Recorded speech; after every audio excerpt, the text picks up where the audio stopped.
Oi, criaturinhas, tudo bem?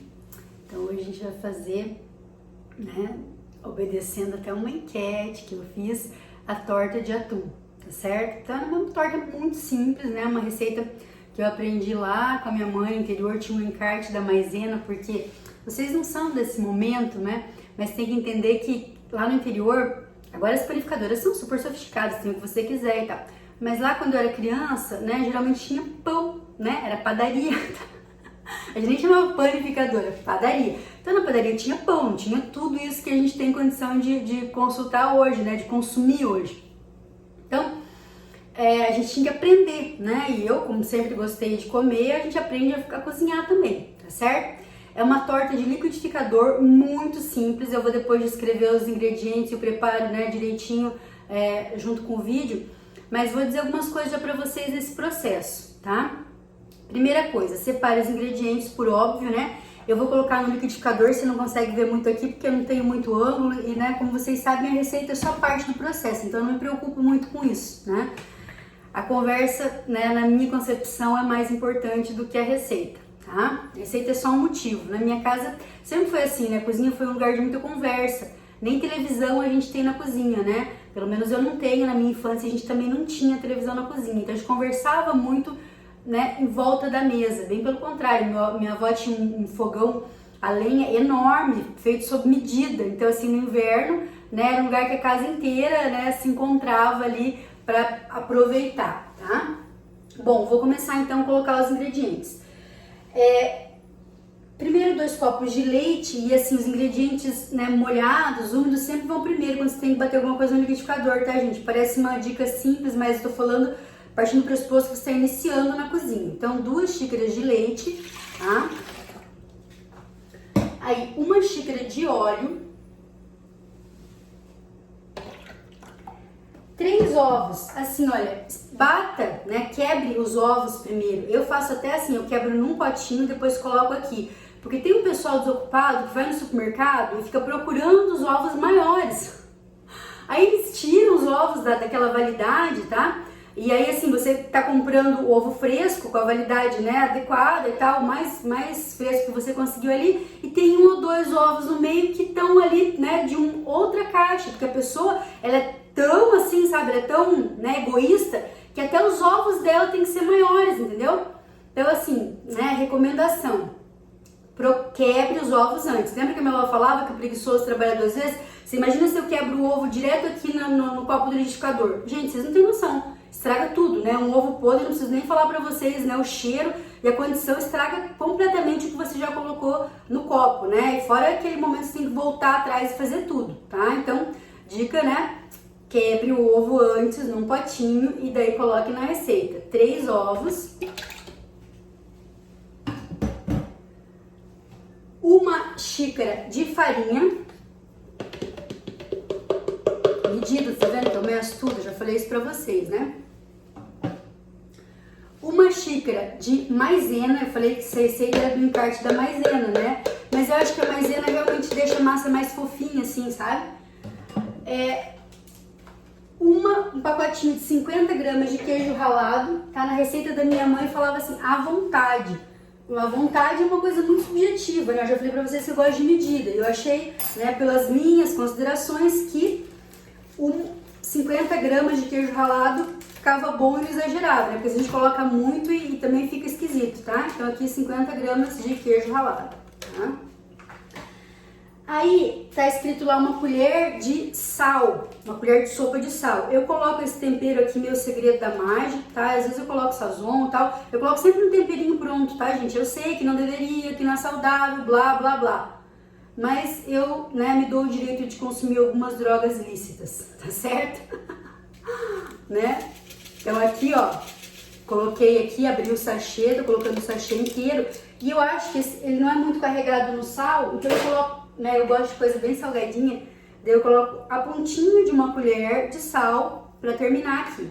Então aqui, ó, a única coisa que falta nesse copo de liquidificador é o fermento químico, né, o pó royal, como minha avó dizia. E aí 1 colher de sopa. Eu vou primeiro bater isso aqui, tá? Tipo 1 minuto, daí eu coloco o royal só para misturar, porque se você colocar junto aqui tem sal e tem vários ingredientes, aí pode ser que a torta não cresça tanto. E mais uma coisa, tá, gente? Evitem colocar ingrediente gelado. Por exemplo, o leite eu coloquei em temperatura ambiente, porque se colocar coisa gelada ali, pode ser que, né, a torta não cresça também, tá certo? Eu vou ter que ligar o liquidificador, então assim, vai ser meio chato. Meio não, né? Muito chato, é uma coisa que eu detesto. Duas coisas que eu detesto na cozinha é o barulho de panela de pressão e do liquidificador. Mas enfim, tem que fazer. Antes eu já tinha untado uma forma, no caso ela tem 25 por 30, tá? Então é uma forma que eu tenho que dar essa receita bem certinha, que não, né, não fica muito nem pouco na forma, tranquilo. E eu vou misturar os ingredientes do recheio, tá? Eu falei que é uma torta de atum, então por óbvio que a gente vai usar atum, mas não precisaria ser uma torta de atum. O legal da cozinha, gente, o que eu acho mais assim interessante, além do fato de eu, né, exercer essa minha dimensão da concentração, de ficar pensando, de realização, etc., é que você pode fazer de acordo com o que você gosta, tá? Então assim, eu não gosto de atum. O que você vai fazer? Muda os ingredientes, tá? Então coloca lá, pode ser uma torta de carne moída, olha que coisa raiz, né? Pode ser uma torta de queijo, presunto, tomate, coloca orégano, fica tipo uma pizza. Você, né, se for vegano, né, um dia eu chego lá, né, porque eu amo os animais, mas ainda os consumo. Então você vai colocar lá milho, ervilha, azeitona, vai colocar o que você gosta, tá? Isso que é o legal da cozinha, você faz da tua maneira. Sabe quando você liga na pizzaria e fala assim, ah, eu quero uma pizza portuguesa, mas sem cebola? Se você fizer a tua pizza portuguesa, você não coloca cebola, tá? Já pensou que maravilha, né? Que autonomia, que poder de decisão que isso vai te dar, tá bom? Mas na minha torta, então aqui, ó, eu tô colocando azeitona, então é um vidro pequeno de 320 ml, mas drenado fica 170. Aqui tem um sachê de molho pronto, tá? Eu tô usando salsarete tradicional. Eu gosto bastante dessa marca. Aliás, eu gostava muito mais dele ao sugo. Daí sumiu. Acho que todo mundo gostava, ou ficava muito caro, não sei. Mas salsarete ao sugo pra mim é a massa de tomate predileta. Já falei várias vezes que eu não sou patrocinada, nem esse é o foco. Mas assim, eu vejo diferença em marca, sabe? Eu sinto que o sabor é diferente. E, né, 3 latinhas de atum. Eu gosto de misturar. Então tem uma aqui com óleo, tem uma ao natural e tem uma que é com molho de tomate, tá? Então assim, tem 3 sabores diferentes aqui. Tinha uma época que tinha um atum desse defumado. Faz tempo que eu não acho no supermercado aqui perto de casa. Mas assim, então você coloca 3 latinhas e aí você, né, junta tudo isso. Eu acho que como o atum tem um gostinho residual meio forte, o sachê o tomate tira um pouco disso, tá? A azeitona também. Então assim, essa é a minha torta. Lógico, quando tem salsinha, cebolinha fresca, eu coloco junto também. Então são coisas que vocês podem fazer de acordo com o que vocês querem. Gente, eu fiz mais ou menos as contas, né? Dá em torno de 500, meio quilo de recheio, tá? É uma torta generosa. Então assim, eu não como as massas pela massa, sempre como pelo recheio. A minha pizza também é super generosa. Você pode colocar mais ou menos, mas independente do que você for colocar aqui para ficar do meu jeito, tem que colocar mais ou menos meio quilo de recheio, tá? Enfim, né, uma torta raiz bem recheada. Eu também coloco, eu já falei que eu vou falar toda a verdade, né? Um sachêzinho assim para dar um gostinho a mais. Nesse caso aqui é sazon de feijão, tá? Eu gosto do sabor, é isso que eu coloco. Você pode colocar o que você quiser ou não colocar nada, colocar um pouquinho de sal, ou já achar que tá bom, né? É isso que eu falo, sabe? O paladar, o gosto, a escolha é tua. Olha o poder, né? Exerça com sabedoria, tá certo? Então, eu vou fazer o seguinte. Enquanto eu vou batendo aqui, eu vou misturando, né? Eu vou colocar os ingredientes aqui nessa vasilha e vou mexer, tá? Então assim, agora eu não vou falar muito porque o barulho do liquidificador é chato. Se eu ficar falando, vai ficar insuportável, tá? Então, ó, vai dar mais ou menos 1 minuto que eu vou bater essa massa para ela ficar bem homogênea, tá? Deixa eu fechar aqui a tampa, senão vai voar tudo, inclusive na câmera. Deus me livre, tá?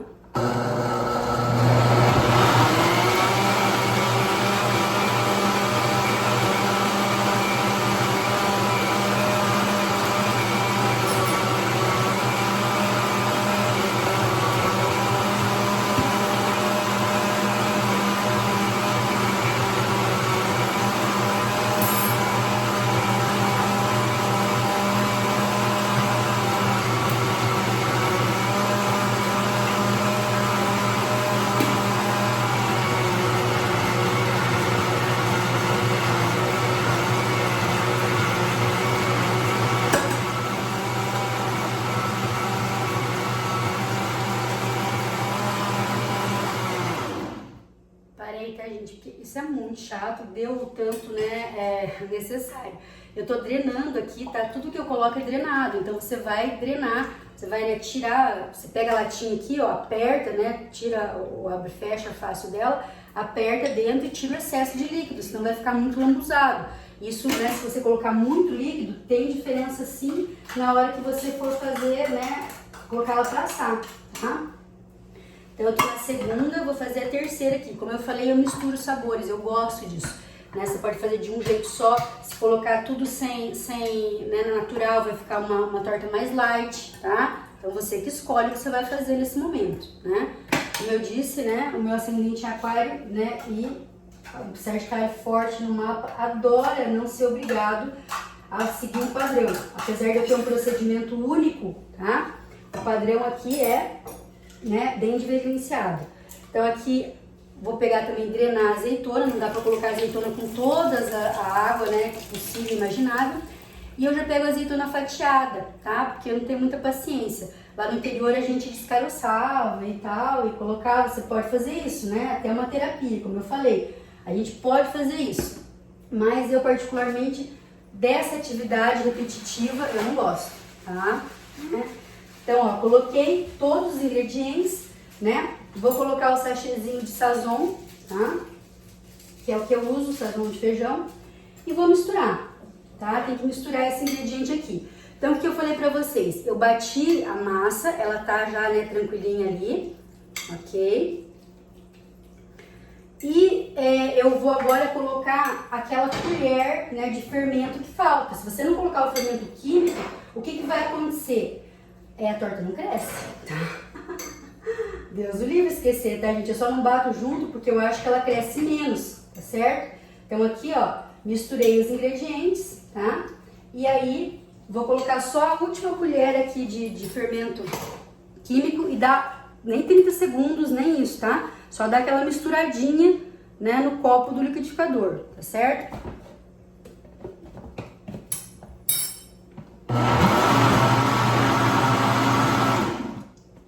Pronto, tá? Misturei. Ok, então o que eu faço agora? Bom, antes eu esqueci de mencionar para vocês que eu tinha deixado, quando eu começo a fazer, eu ligo o forno em fogo alto. No meu caso, fogo alto significa 280 graus, tá? O meu fogão ele é assim. Então eu vou tirar aqui o copo do liquidificador e vou então colocar metade da massa, tá? Por que metade da massa? Porque daí você coloca o recheio e coloca a outra parte da massa por cima. O recheio fica melhor distribuído, tá? Isso também ajuda a assar melhor. Então tô aqui, né? E aí vou colocar, né, vou tentar distribuir já na hora de colocar para não ficar muita coisa, né, num lugar só. Coloca bastante nos cantinhos, né, como eu falei, eu gosto de torta bem recheada, tá? Eu sempre vou pelo recheio, nunca vou pela massa, tá certo? Isso é um gosto, né? Então assim, se você gosta mais da massa, você diminui o recheio pela metade, tá? Vou espalhar um pouquinho aqui, espalhando. Tá bem espalhadinho. Aí eu vou colocar o resto da massa. Colocando o resto da massa, tentar distribuir bem também, né? Bem em toda a forma. Ó, coloquei, tá? Distribuí. Aí eu também dou uma última mexidinha, né? Vou puxar um pouquinho da massa aqui que tá demorando e eu já queria começar a conversar logo. Tá, ó. Então veja só, ficou uma azeitoninha aqui. Vou pegar o garfo e vou colocar um pouquinho dessa massa aonde está o recheio, tá? Então dou uma misturada na massa, certo? Ó, para não ficar, né, só o recheio, só a massa. Como eu falei, dá uma homogeneizada, né? Além de você distribuir, acaba assando melhor, tá? Então tá misturadinho aqui, né? Ó, ficou bem bonitinha, tá? Então o recheio no meio. Agora eu vou abrir o forno e vou deixar 15 minutos em fogo alto, tá? Fogo alto, então no meu forno é 280 e depois eu vou baixar para 180 mais um pouquinho. 180 não, desculpa aqui que meu fogão já tá 225, né? Vou colocar ali no médio. Então, para quem veio pela torta, é isso, tá? Coloquei os ingredientes, bati.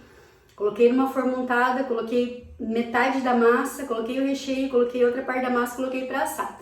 Então agora a gente está em 15 minutos de vídeo e vai começar a assar em fogo alto, tá? Não sei se eu vou conseguir falar, se eu vou deixar esse vídeo tão extenso, né? Mas o assunto é importante também. Então 15 minutos em fogo alto, 15 minutos em fogo médio aí para terminar de assar, tá certo? O assunto que eu escolhi para falar com essa torta tão gostosa não é um assunto tão gostoso assim, mas ele é necessário, tá? A gente está vivendo agora, né, agosto. Mês de agosto, ele, né, foi feita uma campanha para que seja conscientizado, em termos gerais, o mês de combate à violência contra a mulher, tá? Então é o agosto lilás. Porque infelizmente as mulheres ainda sofrem diversas formas de violência na sociedade brasileira. Dia 7 agora de agosto, né, sexta-feira passada, da outra semana, desculpa, foi comemorado então 14 anos da Lei Maria da Penha, né, que passou a vigorar no dia 7 de agosto de 2006. Então a gente tem uma legislação bastante avançada de combate à violência contra a mulher e ao crime de feminicídio, mas por outro lado, as mulheres continuamos apanhando nesse país, tá? E sofrendo outras formas de violência que não tão sérias, mas que também são importantes de serem comentadas, tá certo? Então, quem veio pela receita, tá liberado, tá? Quem veio pela conversa, é uma conversa bastante pesada. Eu não posso deixar de mencionar, pela minha formação de historiadora, que a gente tem aqui 3 variáveis conjunturais bem importantes para entender a posição da mulher, né, de submissão dentro da sociedade brasileira. Primeiro, que somos uma sociedade patriarcal, né? O poder nem sempre se organiza concentrado nos homens. Às vezes o poder ele é organizado pelas mulheres, tá? Então tem sociedades antigas que você tem, não só as mitológicas como as amazonas, né, que você tem a descendência e o exercício do poder público controlado pelas mulheres.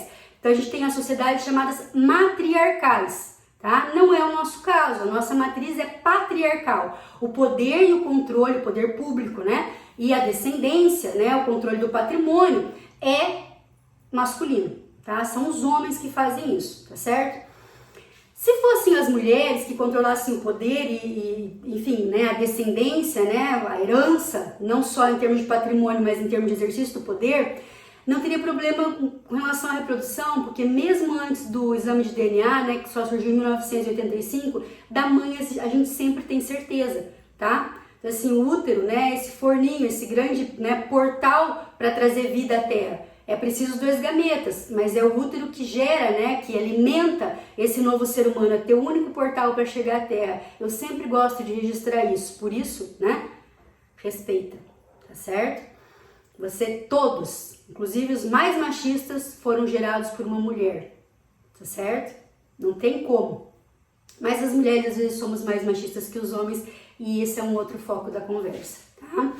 Então, existe a necessidade de controlar o útero e o corpo feminino, né? Porque você tem, né, a exigência durante muito tempo e ainda hoje alguns valorizam a virgindade para ter certeza da primeira, né, do primogênito, né, da primeira cria aí.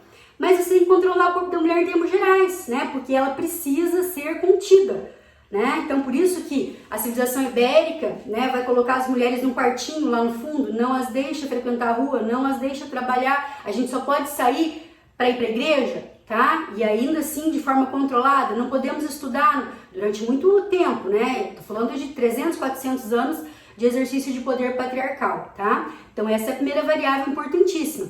E daí acontece, né, surgem dois comportamentos bem típicos da sociedade brasileira. Primeiro é o machismo. O que é o machismo? É, né, uma compreensão de mundo que diz que homens e mulheres têm papéis definidos. Então as mulheres, elas têm uma função de cuidar e, né, ficar em casa, etc. E os homens, eles têm a função de prover. Homens são provedores, mulheres então são, né, cuidadoras. Em termos gerais, o machismo prega isso. Agora, tem um nível sofisticado de machismo que é a misoginia, que tem raiva de pessoas que quebram esse padrão, tá? É um patamar a mais no machismo. Você tem ódio de mulheres que não cumprem o seu papel doméstico, que não reproduzem, que desafiam os seus maridos, tá? Então, isso aí é misoginia. Então, primeira dimensão, o patriarcado que vai, né, alcançar aí, né, ou vai dar o substrato para o machismo e para a misoginia. E a gente tem uma matriz forte do cristianismo, no seu viés católico evangélico, não tem grande diferença, ele vai dizer que o homem é a cabeça do casal, que a mulher tem que se submeter, que a mulher tem que ficar em casa, que a mulher tem que obedecer o marido, tá? E se isso não acontecer, você vai pro inferno. Imagina, gente, tá? Você tem que obedecer, né? Se não obedecer, você vai pro inferno, tá? E por isso que uma mulher não precisa estudar. Para que estudar se ela vai ficar em casa? Por isso que até hoje pastores retrógrados vão, né, dizer isso em culto e vão ser aplaudidos por muitas mulheres, tá? Inclusive, certo? Então, patriarcalismo, cristianismo, né, eles se complementam nessa ideia de submissão e controle feminino. E aí você tem uma outra dimensão que é o escravismo, que vai deixar as nossas relações sociais muito violentas. Não se bate só em mulher no Brasil, se bate em criança, se bate em idoso, em cachorro. Se você ficar olhando muito numa briga na rua, é perigoso apanhar também. O que você está olhando? Tá? Então a gente tem uma dimensão muito física para resolver conflito. É sempre uma voadora que vai rolar, tá? Para as pessoas, né, que ainda não pensaram nisso e não tem esse equilíbrio. A educação dos filhos é muito violenta, tá? Então a palmada, né, ela às vezes vira uma surra, né, que quebra braço, que machuca, que, enfim, tá, vira, né, requinte refinado de tortura. Então o escravismo ele vai trazer as relações cotidianas no Brasil a marca da violência, não só para os negros, mas para também as relações, né, entre os próprios brancos, porque quando tá ali você naturaliza a violência, ela, né, vira uma coisa tranquila de se assistir. Ninguém fica chocado, né, de apanhar, né? Ninguém fica chocado com esses castigos físicos que beiram a tortura ainda cotidianamente, tá bom? 3 variáveis, ok. Mas a gente vai caminhando, né, gente? A gente vai caminhando para a igualdade formal, né? O meu otimismo sagitariano diz que esses passos, né, já estão sendo dados. Então, novamente, uma tríade, eu gosto, né, das tríades, que são importantíssimas dentro das nossas conquistas. Primeiro, a legislação formal, tá? Então, até 1916, com o Código Civil, quando a gente estava vendo sobre as ordenações filipinas, o marido podia aplicar castigo físico na mulher, né, para educar, para conter. Afinal, né, era posse dele. Isso é uma outra coisa que eu esqueci de mencionar quando eu falei do patriarcalismo, que a mulher é vista como posse do homem, tá? Você não se pertence, você é do teu marido. Muitas hoje ainda vão carregar no nome, quando casam, o sobrenome do marido, né? Por isso que a virgindade é importante, por isso que o maior medo da grande parte dos homens no Brasil é levar um chifre, né? É ser traído, porque daí você está colocando todo esse sistema de controle da mulher em risco, tá? Então, nós temos aí, né, esse primeiro fator importante, que é a legislação garantindo o direito da mulher. Então, em 1916, você não podia mais apanhar, apesar de continuarmos apanhando, mas, né, legalmente isso, né, era já contido. Nós temos uma coisa importantíssima em 32, que é a conquista do voto feminino, com todas aquelas restrições, né, dessa democracia liberal, mas, por outro lado, ainda hoje, muitas mulheres votam nos candidatos que os seus respectivos maridos, pais, irmãos escolhem, tá? Na eleição passada, que, né, venceu com grande apoio do voto feminino um candidato misógino, as mulheres votaram numa pessoa que considera que as mulheres não têm direito ou não são iguais aos homens, tá? Então, assim, isso é uma coisa pra gente resolver depois, né? Então, o direito ao voto foi conquistado em 32, agora o exercício do voto para aquelas que representam, né, que são realmente, né, defensoras dos nossos direitos, a gente não chegou nesse patamar ainda não, tá? Tranquilamente eu posso te dizer isso. Nem sempre mulher vota em mulher, nem sempre mulher vota em pessoas que defendem os direitos das mulheres. Isso é fato, tá? Mas é importante poder votar, né? Imagina se a gente nem pudesse votar, se a gente nem tivesse o direito de expressar, né, a nossa escolha, a nossa representatividade. Ok. 1962, o Estatuto da Mulher Casada vai permitir que as mulheres trabalhem fora sem a permissão do marido. Olha, gente, que conquista, né? Uhul! Tá? Esses dias eu postei nas minhas redes sociais um passaporte de 1952, nessa minha alma viajante aí, sagitariana. Fico indignada com essas coisas. Então, um passaporte do marido autorizando a mulher a sair do país e a voltar pro país, tá? Olha que coisa importante aí para quem diz que o feminismo não importa, tá? Você imagina você ter que pedir autorização do respectivo marido para poder viajar e para poder voltar. Feminismo, gente, não é sobreposição de mulheres aos homens. A gente não quer vingança. A gente sabe como é difícil ser oprimido. A gente só quer igualdade. A mesma coisa. A gente não quer mais que isso. A gente quer a mesma coisa. A gente quer poder existir, poder exercer nossos direitos e as nossas escolhas sem nenhum controle. Assim como um homem qualquer. Né? Sem muita explicação, sem muita, né, justificativa. Ok? Então, a legislação em 88, né, consagra aí a questão realmente da igualdade entre homens e mulheres no artigo 5º da Constituição Federal. Beleza, ok. Só que em 2006, né, foi necessária essa legislação específica para proteger as mulheres que ainda sofriam vários tipos de violência, né? E só em 2018, 2 anos atrás, né, esses agarrões que acontecem nas festas e tal, são considerados crime. Então veja só, gente, né, como a mulher ainda é posse, ainda é público. E aí, né, a questão tá assim, mas ó, vai no baile de carnaval, beber com essa roupinha, o que quer? Se divertir, não passar calor, mostrar o corpão que tem, tá? Tá bem, tá feliz, tá?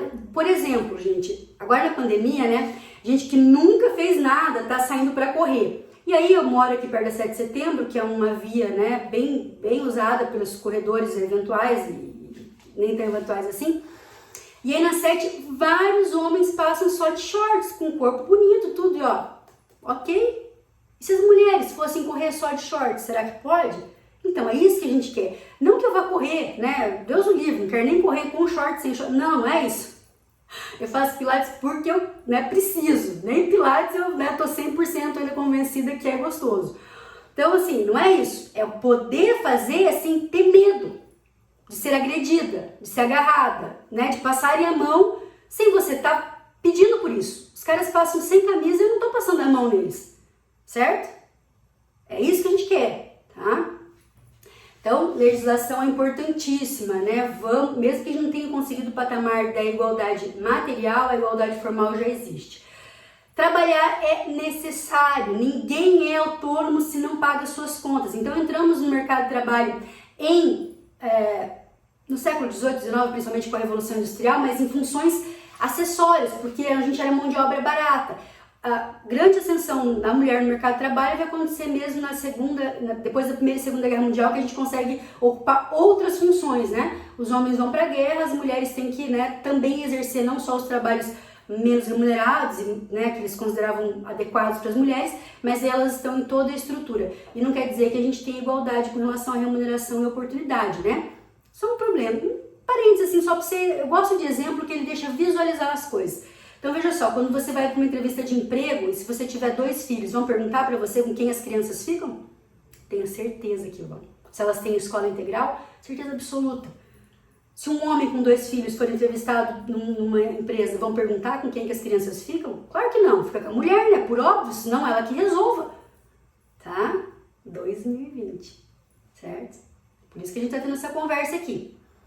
Então é importante que a gente tenha igualdade na legislação, que a gente trabalhe e pague os nossos próprios boletos, né? A gente está tentando não ter a dimensão só da provida, né? Também ser provedora, também pagar suas próprias contas, então trabalhar é essencial para a construção desse momento de igualdade, tá? E aí a gente tem também, né, uma coisa bem importante que é o controle, tá? Da atividade reprodutiva, tá? Porque toda vez que você tem uma relação sexual, você corre o risco de engravidar.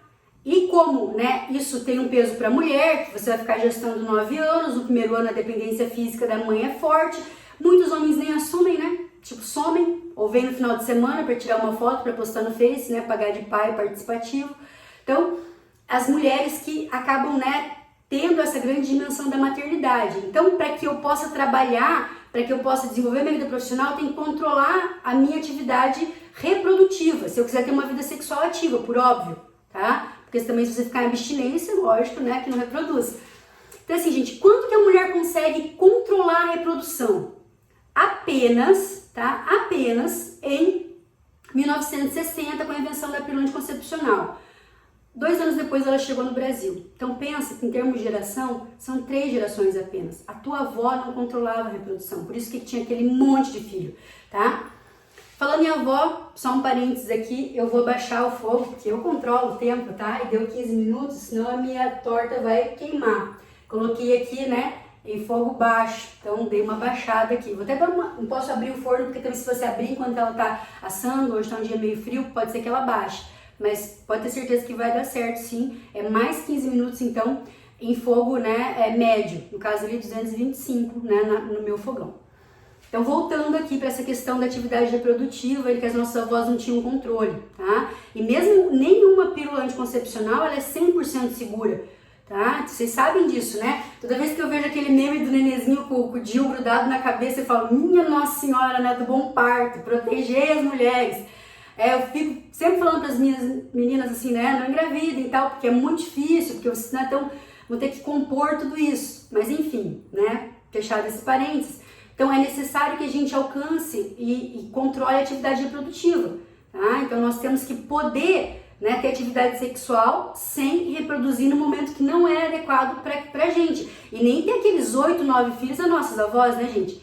Tá? Então você imagina que, né, quem tem 1 ou 2 fazendo tudo que a gente faz hoje trabalhando fora, porque elas também não cuidavam de todos, né? Os mais velhos iam servindo de babá, isso é uma coisa óbvia, tá? Enfim, né, eu não acho que todos os casamentos, né, dos nossos avós foram felizes, muitas vezes era só as mulheres cumprindo as funções, né, que os maridos exigiam e a sociedade também, certo? Então, ter legislação formal, né, de garantir igualdade nós temos, a gente trabalha fora, paga os nossos boletos, ok? A gente pode controlar a nossa atividade reprodutiva, né, na maioria das vezes, quando o anticoncepcional dá certo.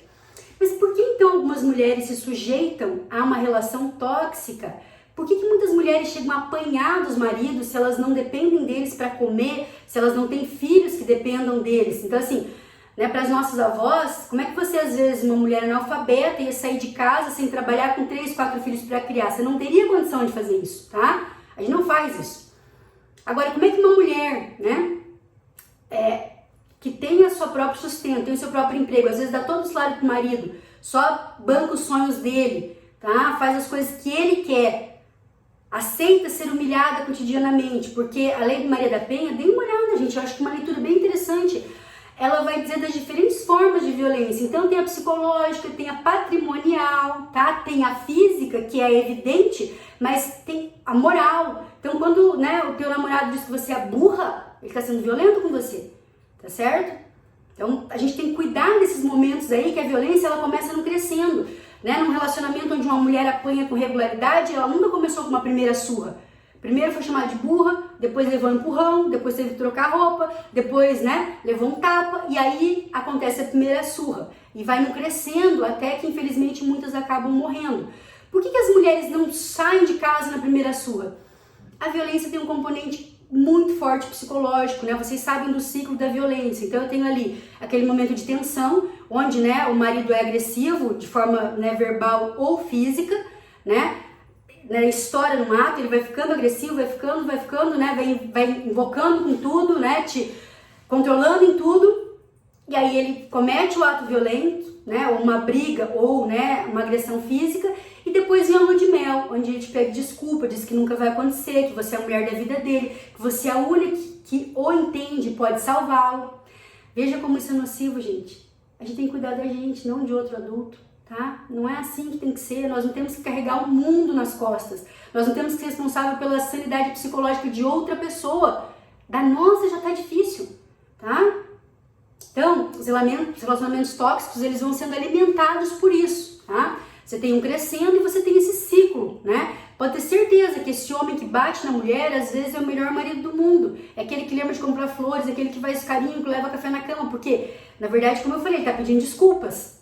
Só que ele volta a cometer o mesmo ato, tá? E isso, como eu falei, vai não crescendo até que, infelizmente, muitas mulheres acabam perdendo a vida.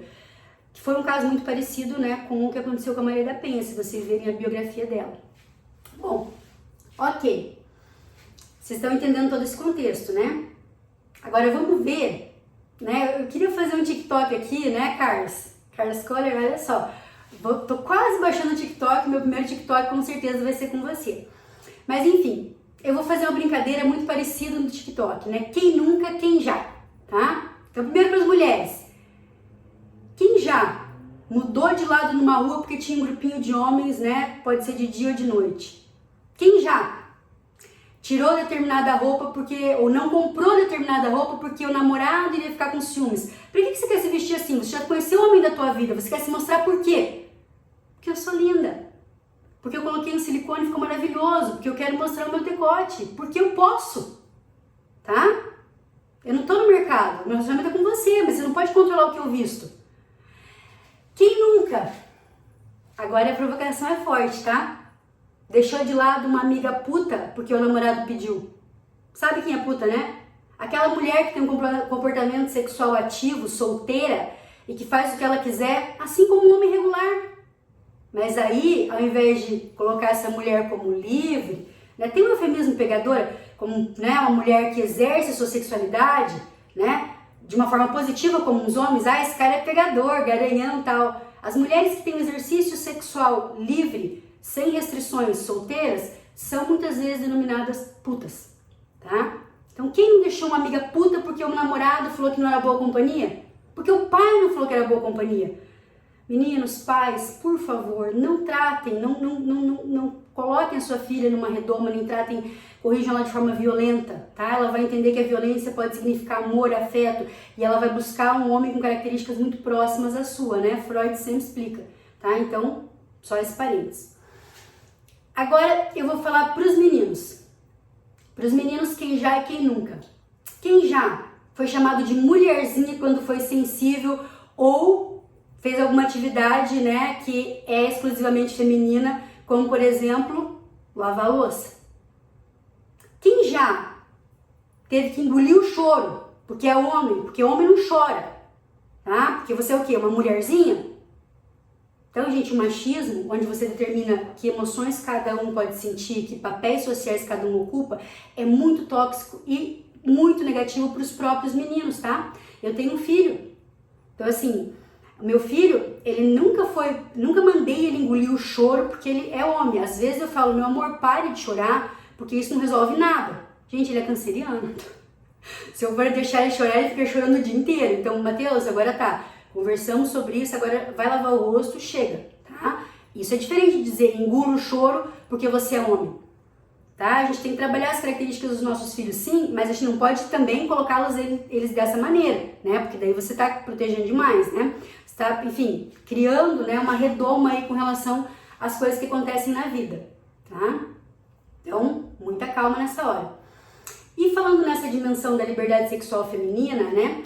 Eu só queria também fazer um parênteses pro seguinte, gente, empoderamento, né, ter poder não é ser aquela pessoa, né, que faz tudo para mostrar que pode, porque isso também é uma violência contra a própria menina. Às vezes, por exemplo, você faz uma posição sexual que você não gosta, você faz uma coisa que não te dá prazer para agradar teu namorado. Gente, isso é tão passivo e tão submisso quanto você ir pra cozinha e fazer um bolo chamado espera marido para agradar teu namorado, tá? Qual que é a diferença? Nenhuma. Não sei se vocês estão preparados para essa conversa, mas quando você fizer um bolo para agradar teu namorado, apenas, que você não gosta de comer, quando você fizer uma posição sexual para agradar o teu respectivo, que você não gosta, só para agradá-lo, a submissão ainda está presente, tá?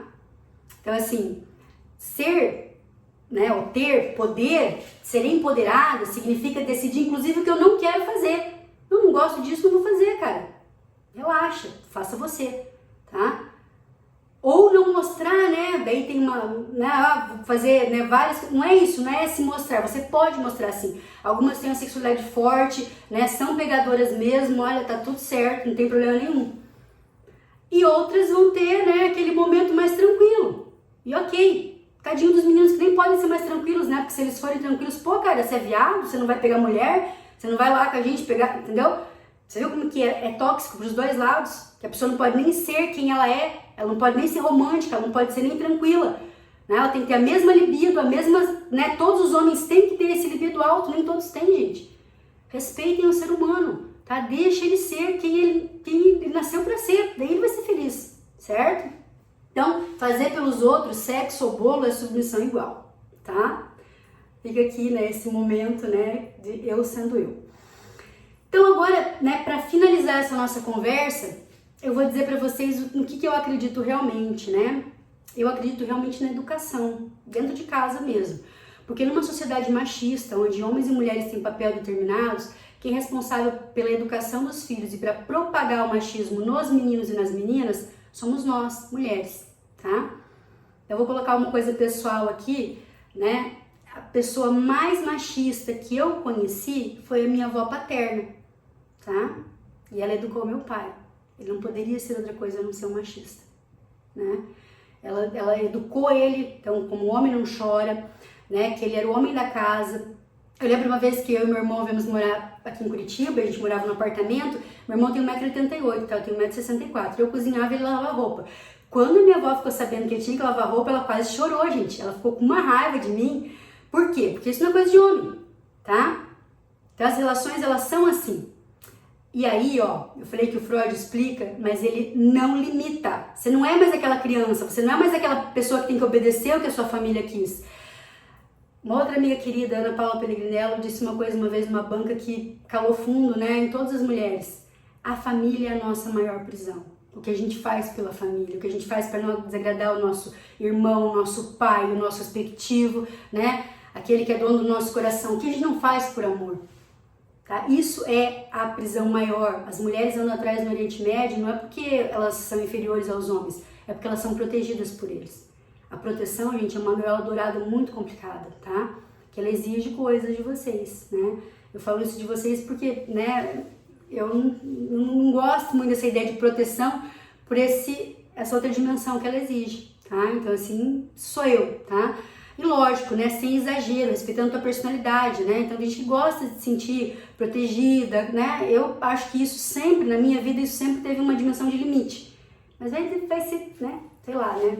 É um mapa, né, gente? Lua e Sol em Sagitário, ascendente em Aquário, né? Não gosto de ser obrigada, né? Nem por amor eu não gosto de ser obrigada, tá certo? Bom, o que eu vou fazer então para educar o meu filho e a minha filha? Bom, primeiro que tarefa doméstica é de quem suja, né, gente? Quantas vezes, quem nunca ficou lavando louça e ajudando na cozinha enquanto os homens da casa assistindo televisão e jogavam futebol, tá? São pequenas tarefas, então eduque o teu filho e a tua filha para autossuficiência. Ela para autossuficiência financeira, ele para autossuficiência doméstica, tá? Não é o papel de provedor, é o papel de ser humano que consegue lavar uma louça, fazer uma comida, né, lavar uma roupa, certo? Ele não tá procurando, quando ele for procurar uma parceira, ele não vai procurar uma empregada doméstica, ele vai procurar uma mulher. Ela, quando for procurar um parceiro, não vai procurar um banco, né, para ser sustentado, vai procurar um homem que ela possa dividir coisas, né? Mas assim, dividir preocupação, multiplicar alegria, né, sonhos, etc. Não tarefas domésticas, né? Quando eu postei esses tempos no Face um combo, né, de dicas matrimoniais, quanto aquilo foi compartilhado pelas mulheres, né? Quando chegar em casa, teu marido estiver sentado esperando né, chegar em casa do trabalho, teu marido estiver em casa esperando pelo jantar, senta e espera junto. São coisas assim, humor diz coisas do cotidiano, que a gente, né, tem a jornada de trabalho e tem a dupla jornada de trabalho em casa, doméstico, porque é coisa de mulher. Quantas vezes eu ouvi um homem mal arrumado, né, descuidado, relaxado, né? Às vezes você quer aquela camisa que parece que saiu de uma garrafa, daí chegam assim, pô, você não tem mulher em casa? Aquilo me sobe um sangue. E aí eu falo, meu Deus, eu não vou casar nunca, porque se alguém perguntar um treco desse, olha, nem sei o que eu respondo, tá? Nem vou pensar nisso agora para não desequilibrar a pressão. Mas enfim, ambos têm responsabilidades domésticas de limparem e cuidarem daquilo que sujaram, ok.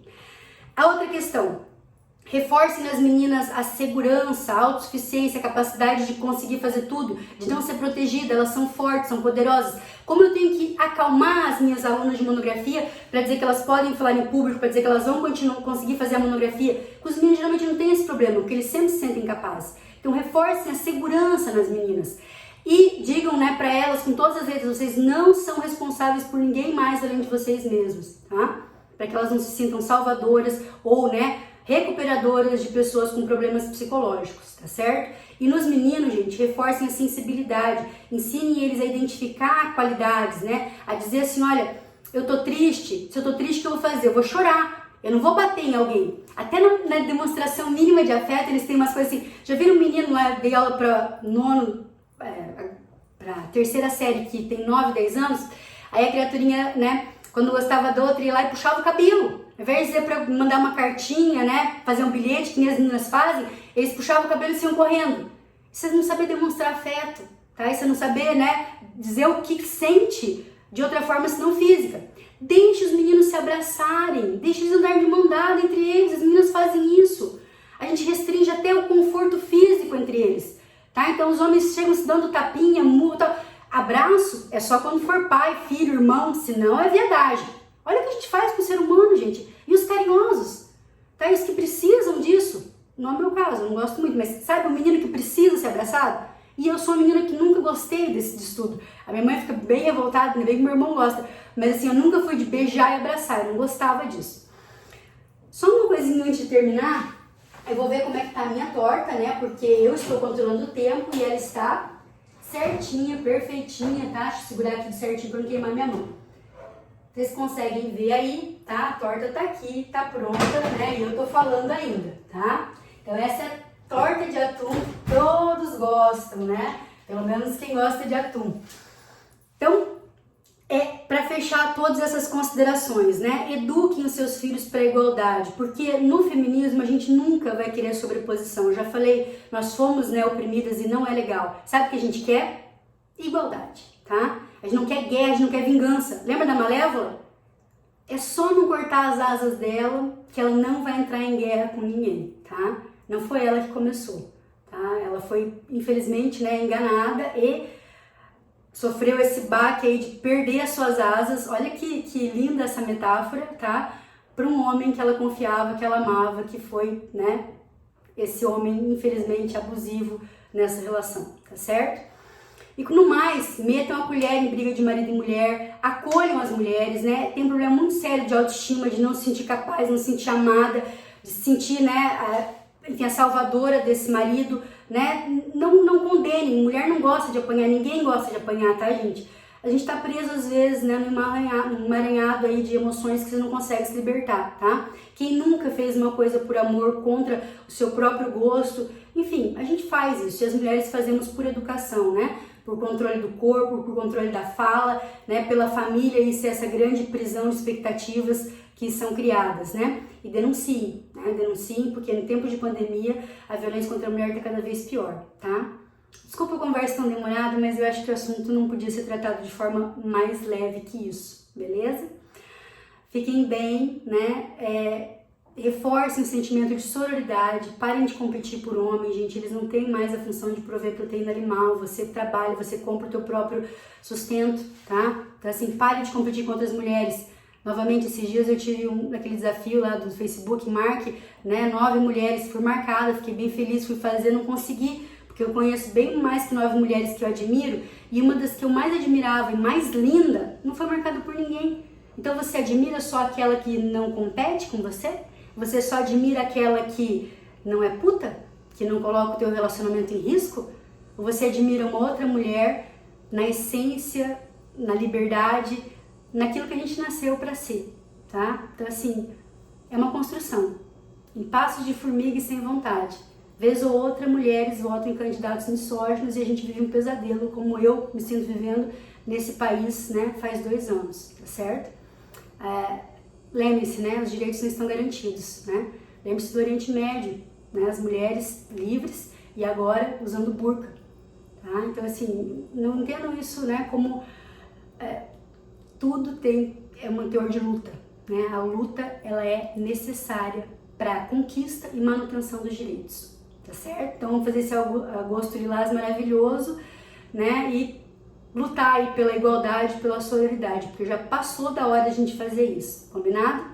Beijo para os meninos e para as meninas, né? Porque, como eu falei, o machismo atinge a todos, porque eles serão pais, porque eles têm afetos. Então assim, a ideia é que todos, né, possam usufruir dos direitos de forma igual. E eu tenho certeza que os meninos estão do nosso lado nisso, tá? Pelo menos a geração 2000, combinado? Fiquem bem, até a próxima!